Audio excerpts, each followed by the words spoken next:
Alright, so here's the issue.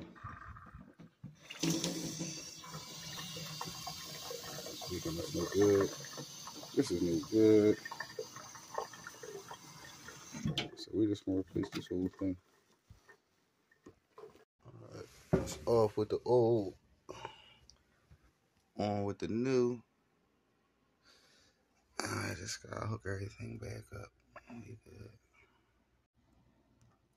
Alright, so we got the new lines on there. Hot and cold.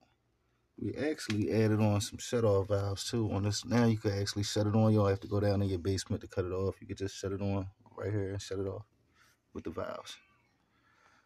Let's see what we got.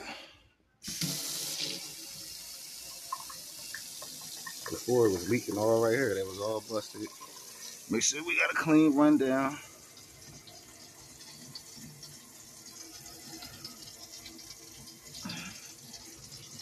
No leaks. We clean.